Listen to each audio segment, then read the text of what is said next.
Ulishawahi kumsaidia mtu ukagundua watu wanapenda matatizo yao kuliko kawaida? Kila solution unayotamani kumpa pupa anakuja na excuse. Anapenda matatizo yake, huwezi kumsaidia. Huwezi kumsaidia. Unajua vizuri ninayemwongelea. Hawa ni watu ambao uko nao kila siku. Hawa ni watu ambao wata drain energy yako ulionayo. Hawa watu kitu wanachokitaka, hawataki solution ya matatizo ulionayo.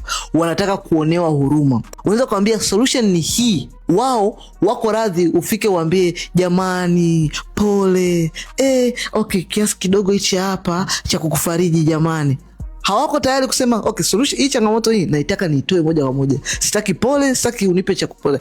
Nifanye nini kuweza kutoa changamoto hii ili niweze kupata solution? They are not ready. Hata ufanyeje. Sasa hii ogopa zaidi pale ambapo unataka kuanza biashara ama kuanzisha kampuni, alafu watu unaotaka kwenda kushirikiana nao kwenye hiyo kampuni ama project ni watu wa hivi. Watu hao watakufanya usahau kabisa kufikia ndoto zako. Kwa mfano, nataka kusajili kampuni. Okay, nimegundua marafiki zangu fulani wanaweza kufanya 1 2 3. Nikiwaleta kwenye hii idea yangu watanisaidia 1 2 3. Sasa inabidi niwashirikishe ili tusajili kampuni kwa pamoja. Alafu tukishasajili kampuni moja kwa pamoja, tufanye 1 2 3 4 5. Then tutapata matokeo 1 2 3. Ngoja nikuhakikishie, hiyo kampuni hutosajili wala hiyo biashara hutofanya. Ndoto zako zitakufa, dream zako zitaisha. Vision yako itakatika kwa sababu tu unategemea watu wengine. Solution ni nini? Na wewe kwako mwenyewe.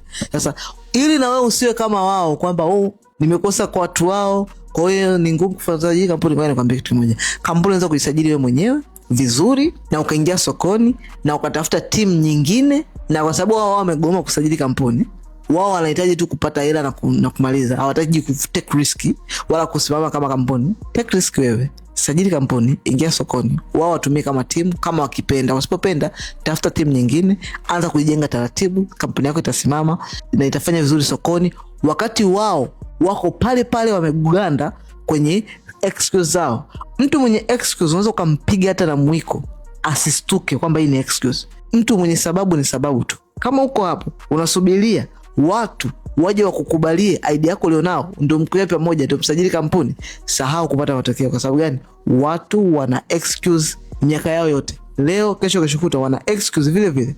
Yaani ni excuse juu ya excuse. Nini cha kufanya? Kuwa mwanaume, au kama ni msichana kuwa sio mtoto tena wewe, kuwa mkubwa. Especially wanaume, nyanyuka kuwa mwanaume. Njoo piga simu. Kwenye caption yangu hapo kuna namba ya simu. Piga hiyo namba, book appointment. Kaa chini na mimi, jifunze namna gani ya kuweza kusajili kampuni yako, kuendesha kampuni yako, kusimamia kampuni yako, sajili kampuni yako, anzisha biashara yako, ingia sokoni, fanya. Kama uko nje nchi, hiyo namba ipo WhatsApp. Uko East Africa ama uko US UK, piga simu kwa WhatsApp, hiyo namba iko WhatsApp. Piga simu, timu yangu itapokea, tutakusikiliza, tutakushauri. Sasa hivi usajili kampuni ya majina ya biashara, tutakusaidia kusajili. Ukishamaliza kusajili, then ingia sokoni. Na kuhakikishia hao watu ambao walijifanya na kupa excuse, kampuni yako itafanya vizuri sokoni, wao watakuwa bado na excuse. Niliona kwa kweli bado sijapenda. Unapenda, unasubiri upende. Mambo dunia yanakwenda speed, usubiri upende.